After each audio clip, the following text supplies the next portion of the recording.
Hi, I'm Snow, and this is Gas and Go.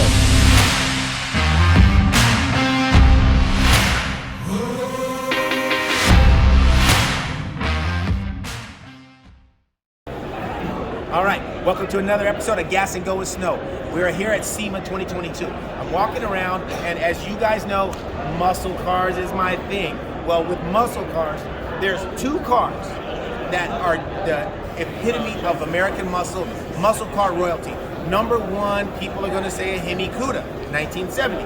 But the real big dog, 1970 Chevelle. These cars came with a 454, and they actually had to downgrade the rating for insurance purposes. So now, I want to tell you, Todd, first of all, thanks for taking the time to show this to us. And man, you have really, just set a fire under me with this thing. Tell me what we're looking at here. So what our company does, we're basically a conversion company. We started 13 years ago with the Trans Am. Okay. So if you remember the band that came out, the Kurt Reynolds song, we started with that. And back even 2014, the idea came, I said, one day we got to do Chevelle. Yeah. Because nobody's doing it. I grew up in the back of one. Okay. So I had a connection. Yeah. And so the time came 2 years ago. I met with my engineers and I sat down and I said, well, I got we started. Well, I've been seeing this for at least a couple of years. The drawings, the renderings, the talk. People like GM should do this, right? And it just hasn't come to fruition yet. All right, it hasn't come to fruition yet, but now I see it in the flesh. This is awesome. And I've been seeing some of those same renderings. Yeah. We had done our own renderings. We kept them under wraps. Didn't share them on the internet with anybody. Right. And I just knew, I said, we're going to take ours to market. Yeah. And that was the whole thing. And you always play this delicate balance between getting the essence of the original, right, but on a new platform. Right. Yeah, and so what we do is we start with a brand new Camaro, 23 Camaro. All right. We strip it down to a rolling chassis. Okay. So 4 pans, 8 pillars, everything comes on. So just structural. It's all that you keep. And all the safety features, right. your airbags and the crash protection, that kind of thing. Okay. All that stays, none of that changes. Yeah. And then we rebuild it back with a full carbon fiber body. Okay. All right. So I want to stop you right there. So you said carbon fiber. So we're talking fenders, hood, everything's carbon fiber. Everything you see is carbon fiber, with the exception of the same thing. Yeah. Okay. And that's the original. That's the original. Okay. So that's structural. Okay. But this, I'm looking at a lot of billet aluminum here. Man, that looks like a work of art. Yeah. So what are we looking at here? That's in there. Yeah. So what we're looking at here is a 454 iron. Okay. All right, and this is a twin turbo package that we put together. Yep. And this particular application, dyno's out 1500 rear wheel. Yeah. Hold on. You can't glass over that. Yeah, right. All right, I want you guys to listen to the 1,500 rear wheel horsepower. So that means this motor's got to be making numbers at 1,900 horsepower. Yeah, it's getting close. Yeah. Probably. Yeah, very, very close.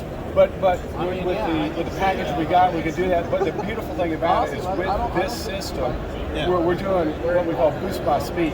Okay. So it's recognizing the speed of the front wheel, and it's only applying the boost based on the acceleration of that speed. So unlike let's say it takes 17 pounds of boost to get to that number. Right. With a supercharger, it's all or nothing from the gate. Yeah. But with this, now maybe it's only going to apply 2-3 pounds of boost off the line. Right. You're not spinning, going sideways. Right. Running into the ditch. You just got something you can manage.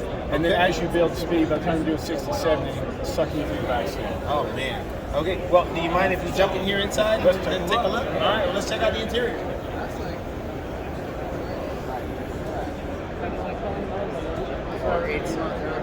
All right, hey, get close up with this one. Open the door. Yeah. So this one's shaved door handles here. Yeah. There's no handles. Yeah, that one there is somebody else's. We pop it here. Yeah, right. That's how it is. And That is so literally what we've done, the changes we did on the inside are the. So that looks like the Corvette wheel. This is a Corvette. Yeah. And the reason I went with Corvette wheels is because I wasn't fond of the Camaro airbag. Okay. And so this gave us an opportunity. And this is kind of a modern take on it. Because Chevelle used to use the flags back in the day. So it's a nice touch. And so then we change out the gauges. Okay. Go with the So old yeah, school. get a shot of the gauges. So Yeah. I noticed that's one of the first things I noticed was the SS on the gauges. Yeah. I mean, the details, the little touches really make it. Yeah, and so right down here we got our brand, which is 70 SS. Right. And then this one's a 454, so you see Right. that under the gauges. I see the 454. And then being the pilot car has that. Yeah. There's only 25 of these 454s that are going to be made. Okay. So on those models, they'll have their serial number under there. Okay. Impressed into the gauges. Right. So we use the same font we did in 1970. You notice that I shade, noticed shade of green. Yep. And then I noticed you have the yellow and then the red on the tag. Yeah, exactly. And it totally looks like old school feel. Because normally now when I see a lot of the instrumentation, it's all digital. Right. You know, Yeah. and I You like gotta go analog Yes, with it. I like the analog feel. And then of course you have to have the horseshoe shifter. You gotta have the horseshoe shifter for a 70 SS. All right, now let me ask you this: the Monster SS back in the day had a Muncie. So what are we rocking for a transmission here? Because 1,500 horsepower is no easy task to handle. Yeah. So so we have to rebuild this transmission. Oh, for all right, sure, yeah. on the automatic. Is it an 80? To take that kind of, it's a 10-speed. Okay, yeah. All right, now on the manuals, like the green car over there, that can take, the stock can actually take the torque. We changed the shifters. We have the old swing back per shifter, like we did back in the day. Right. Yeah, and then what we do on the seats, for example, these are repatterned. Okay. And I noticed this is not a stock headrest, so yeah. I love the old school vibe. So we actually make all that in-house. Okay. And what we do is we use the same seat structure, changing the pad, changing the covers, to give us that old school look.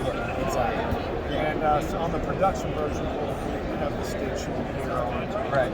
We also offer the old loop carpet. Yeah, we have that in our other pilot car there now. Okay. So, what we do is try to bring back as much of the interior elements. Get the old school nostalgia with the modern technology. Exactly. Yeah. Nailed it. Yeah. Dude, this, I'm gonna tell you, this is a work of art. And then I can only guess you got 2 tail lights for covers back here, right? Of course. And the blacked out grill. Yeah.